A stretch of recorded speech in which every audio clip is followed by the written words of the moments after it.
আসসালামু আলাইকুম। সংবাদে আপনাদের সবাইকে স্বাগতম জানাচ্ছি। আমি ফাইজা। শুরুতেই সংবাদ শিরোনাম। জামায়াত আওয়ামী লীগের কর্মসূচি ঘিরে অস্থিরতা, চীনা দূতাবাসে সতর্কতা জারি, নিতে হবে সকল সংস্থার সমন্বিত উদ্যোগ, সরকারকে গোয়েন্দাদের পরামর্শ। হাসিনার ন্যায় বিচার নিয়ে শঙ্কা, জাতিসংঘে 2 ব্রিটিশ আইনজীবীর জরুরি আবেদন। ঐকমত্যের চ্যাপ্টার ক্লোজড, এখন নির্বাচনই একমাত্র পথ, বললেন আমির খসরু। এদিকে আওয়ামী লীগ জাপা 14 দলীয় জোটকে নির্বাচনের বাইরে রাখলে ভোটে যাবেন না বলে মন্তব্য কাদের সিদ্দিকীর। সবশেষ জানাবো, আওয়ামী লীগের দেশবিরোধী চক্রান্ত রুখে দেওয়া হবে, বলেছেন লায়ন ফারুক। এতক্ষণ শুনছিলেন সংবাদ শিরোনাম, এবার বিস্তারিত খবর। জামায়াত আওয়ামী লীগের কর্মসূচি ঘিরে অস্থিরতা, চীনা দূতাবাসে সতর্কতা জারি, নিতে হবে সকল সংস্থার সমন্বিত উদ্যোগ, সরকারকে গোয়েন্দাদের পরামর্শ। জামায়াত ও কার্যক্রম নিষিদ্ধ আওয়ামী লীগের কর্মসূচি ঘিরে চরম অস্থিরতা বিরাজ করছে সারা দেশে। তাদের কর্মসূচিকে কেন্দ্র করে রাজধানী সহ সারা দেশেই হত্যা, গুলি, অগ্নিসংযোগ এবং আতঙ্ক সৃষ্টি করতে মিছিল সহ নানা ঘটনা ঘটছে। দেশের রাজনীতির মাঝে বর্তমানে বিরাজ করছে এক অদ্ভুত টানাপোড়েন। ফ্যাসিস্ট সরকারের পতনের 14 মাস পর দেশে শুধু রাজনৈতিক অস্থিরতাই বাড়াচ্ছে না, বরং আগামী জাতীয় সংসদ নির্বাচনের স্থিতিশীলতা নিয়েও জনমনে শঙ্কা সৃষ্টি করছে।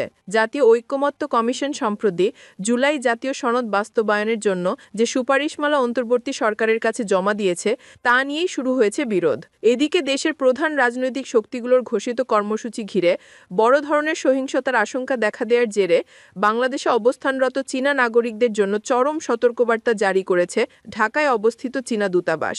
দূতাবাসের কনসুলার বিভাগ থেকে প্রকাশিত বিজ্ঞপ্তিতে দেশের নিরাপত্তা পরিস্থিতি নিয়ে উদ্বেগ প্রকাশ করে জানানো হয়, সম্প্রতি বাংলাদেশে একাধিক স্থানে হাতে তৈরি বোমার বিস্ফোরণ ঘটেছে।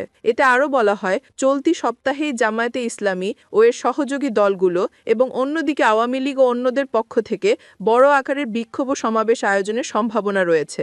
এই অস্থিরতা সামনে রেখে চীনা দূতাবাস তাদের নাগরিকদের সর্বোচ্চ সতর্কতা অবলম্বনের নির্দেশ দিয়েছে।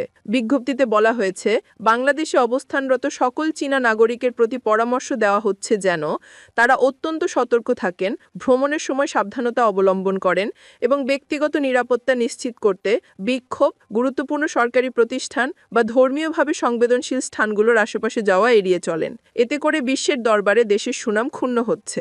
জামায়াত আওয়ামী লীগের কর্মসূচি ঘিরে আইনশৃঙ্খলা রক্ষাকারী বাহিনী সর্বোচ্চ সতর্ক অবস্থানে রয়েছে।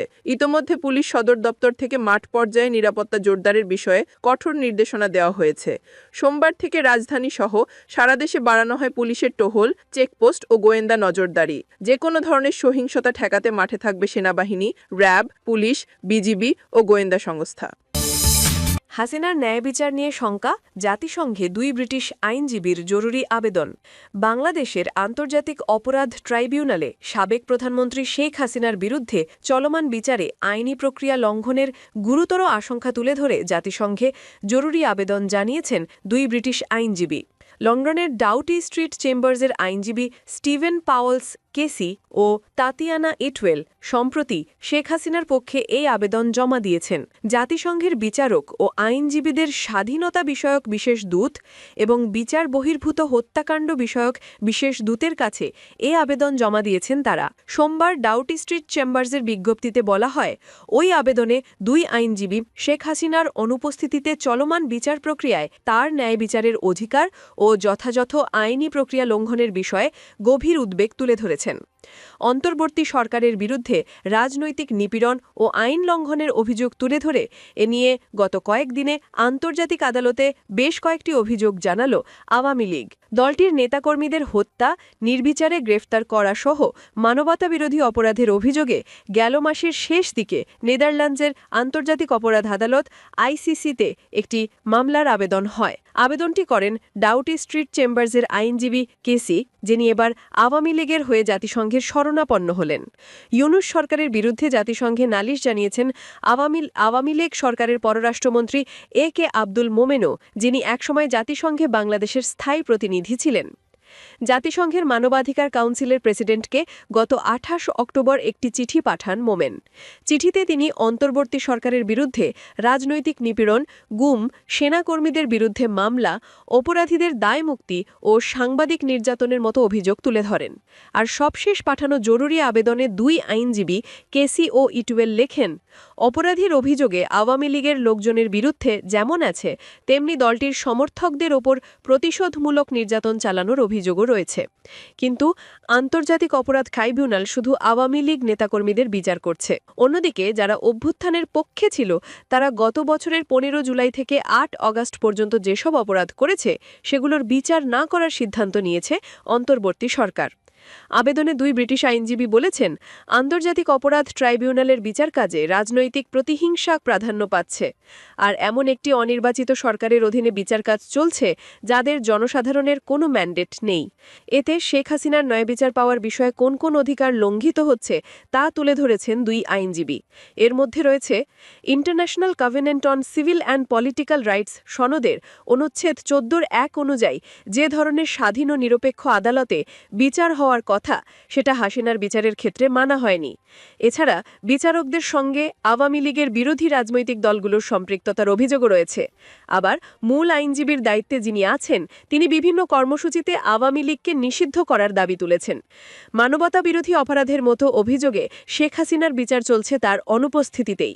তার বিরুদ্ধে আনা অভিযোগগুলোর বিষয়ে তাকে আনুষ্ঠানিক কোনো নোটিশও দেওয়া হয়নি। পাশাপাশি যেসব আইনজীবী অতীতে আওয়ামী লীগের হয়ে লড়েছেন বা দলটির সঙ্গে যুক্ত তাদের ওপরও হামলা, নির্যাতন চালানো হচ্ছে। এ ধরনের বিচার প্রক্রিয়ার মধ্য দিয়ে শেখ হাসিনার মৃত্যুদণ্ডের মতো কোনো সাজা হলে তা হবে আইসিসিপিআরের অনুচ্ছেদ ৬ বেঁচে থাকার অধিকারের স্পষ্ট লঙ্ঘন। ঐকমত্যের চ্যাপ্টার ক্লোজড, এখন নির্বাচনই একমাত্র পথ, বললেন আমির খসরু। ঐকমত্যের চ্যাপ্টার ক্লোজড, এখন নির্বাচনই একমাত্র পথ বলে মন্তব্য করেছেন বিএনপির স্থায়ী কমিটির সদস্য আমির খসরু মাহমুদ চৌধুরী। সোমবার কাকরাইলে ইনস্টিটিউট অব ডিপ্লোমা ইঞ্জিনিয়ার্সের ৫৫তম প্রতিষ্ঠাবার্ষিকী উপলক্ষে দক্ষ জনশক্তি দেশ গঠনের মূল ভিত্তি শীর্ষক এক আলোচনা সভায় তিনি এই মন্তব্য করেন। আমির খসরু বলেন, যতটুকু ঐকমত্য হয়েছে, সনদ সই হয়েছে, chapter closed, let's go to election. ইলেকশনে গিয়ে জনগণের কাছে ঐকমত্যের বিষয়গুলো নিয়ে যাই।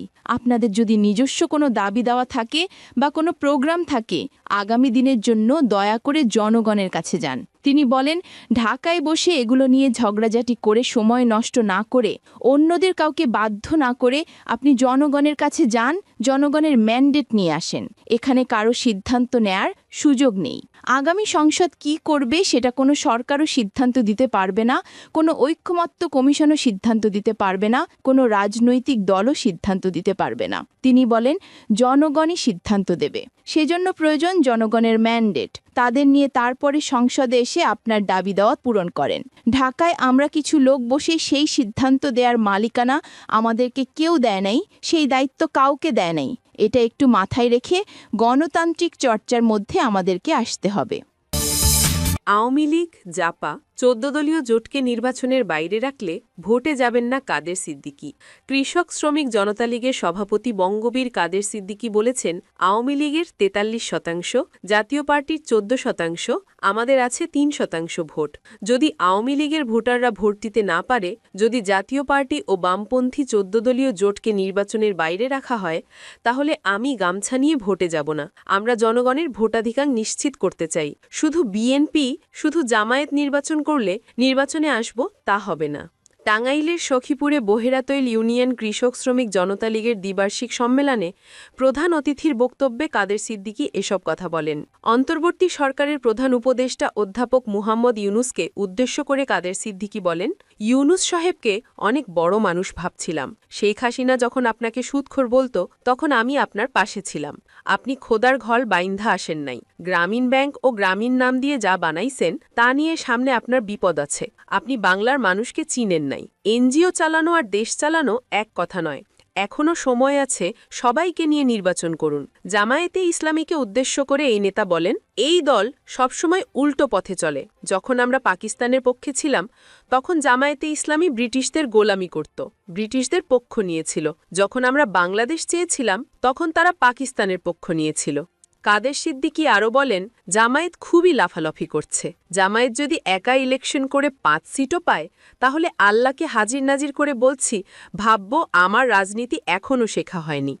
তাদের হয়তো অনেক টাকা হয়েছে, তারা মুক্তিযুদ্ধে যে অপরাধ করেছে তার জন্য ক্ষমা চাইতে হবে। এমন ক্ষমা চাইতে হবে যেরকম আল্লাহর কাছে কেঁদে কেঁদে তারা ক্ষমা চায়, সেই রকম বাংলাদেশের মানুষের কাছে কেঁদে কেঁদে ক্ষমা চাইতে হবে। জানি এসব কথা জামায়াতের তিতা লাগবে। বিএনপিকে উদ্দেশ্য করে কাদের সিদ্দিকী বলেন, শেখ হাসিনা সরকার মানুষকে অত্যাচার করেছে, জুলুম করেছে। তারা ক্ষমতায় থাকা অবস্থায় সিএনজি স্টেশনে চাঁদা তুলেছে। 5ই আগস্টের পর একটি দল আওয়ামী লীগের চেয়ে 4 থেকে 10 গুণ চাঁদাবাজি করেছে। শেখ হাসিনার যখন পতন হয় তখন মানুষের মনে ধানের শীষ ছিল 1 নম্বরে, এখন ধানের শীষ মানে পেটের বিষ। আওয়ামী লীগের দেশবিরোধী চক্রান্ত রুখে দেওয়া হবে। লায়ন ফারুক 12 দলীয় জোটের অন্যতম শীর্ষ নেতা ও ন্যাশনাল লেবার পার্টির চেয়ারম্যান লায়ন মোহাম্মদ ফারুক রহমান বলেছেন, আগামী ফেব্রুয়ারির জাতীয় নির্বাচন বানচালে পতিত ফ্যাসিস্ট আওয়ামী লীগ নানা ষড়যন্ত্র করছে। দেশবিরোধী ষড়যন্ত্রেও তারা লিপ্ত। তাদের সব ষড়যন্ত্রের ব্যাপারে আমাদের সতর্ক থাকতে হবে। সবাই মিলে আওয়ামী লীগের দেশবিরোধী ষড়যন্ত্র চক্রান্ত রুখে দেওয়া হবে। রাজধানীর পুরানা পল্টনের জামান টাওয়ারে দলীয় কার্যালয়ে ন্যাশনাল লেবার পার্টি ঢাকা মহানগর আয়োজিত এক আলোচনা সভায় প্রধান অতিথির বক্তব্যে তিনি এসব কথা বলেন। লায়ন ফারুক বলেন, আজকে গণতন্ত্র ও নির্বাচন নিয়ে ষড়যন্ত্র হচ্ছে। গণতন্ত্র ও নির্বাচন নিয়ে ষড়যন্ত্র মানে দেশ নিয়ে ষড়যন্ত্র। যারা নির্বাচনকে বানচাল বা বিলম্বিত করার চেষ্টা করছে তাদের পরিণতি ভালো হবে না। সব ষড়যন্ত্র মোকাবিলায় আমাদের প্রস্তুত থাকতে হবে। জনগণের প্রচেষ্টায় সব ষড়যন্ত্র রুখে দেওয়া হবে। জনগণের ভোটাধিকার যারা বাধাগ্রস্ত করবে, জনগণ তাদের রুখে দেবে। তিনি বলেন, ক্ষমতা কুক্ষিগত করে রাখার জন্য ফ্যাসিস্ট আওয়ামী লীগ তাদের বিগত 15 বছরের শাসনামলে দেশে অংশগ্রহণমূলক ও অর্থবহ কোনো নির্বাচন হতে দেয়নি। নির্বাচনের নামে প্রহসন করে মানুষের ভোটের অধিকার হরণ করেছে। সেই সঙ্গে তখন বাক স্বাধীনতা, ব্যক্তি স্বাধীনতা ও সংবাদপত্রের স্বাধীনতাও নিয়ন্ত্রিত হয়ে পড়েছিল। সব মিলিয়ে দীর্ঘ 1.5 দশক ধরে দেশে গণতান্ত্রিক প্রক্রিয়া ভুলুণ্ঠিত হয়েছে। 24-এ ছাত্র জনতার অভ্যুত্থানের মধ্যে দিয়ে শেখ হাসিনার কর্তৃত্ববাদী শাসনের অবসান হলেও দেশে গণতন্ত্র এখনও পূর্ণ প্রতিষ্ঠিত হয়নি। সেজন্য দেশে অবিলম্বে একটি অবাধ, সুষ্ঠু নির্বাচন প্রয়োজন। দেশবাসী মনে করে এই মুহূর্তে সুষ্ঠু নির্বাচন আয়োজনের জন্য যতটুকু সংস্কারের প্রয়োজন তা সম্পন্ন করে ঘোষিত সময়ের মধ্যে নির্বাচন সম্পন্ন করাই অন্তর্বর্তী সরকারের একমাত্র কাজ। আর সেই নিরপেক্ষ ও গ্রহণযোগ্য নির্বাচনের মধ্য দিয়ে নির্বাচিত জনগণের প্রতিনিধিদের কাছে ক্ষমতা হস্তান্তর করা, অর্থাৎ দেশকে পুনরায় কাঙ্ক্ষিত গণতান্ত্রিক ধারায় ফিরিয়ে আনা।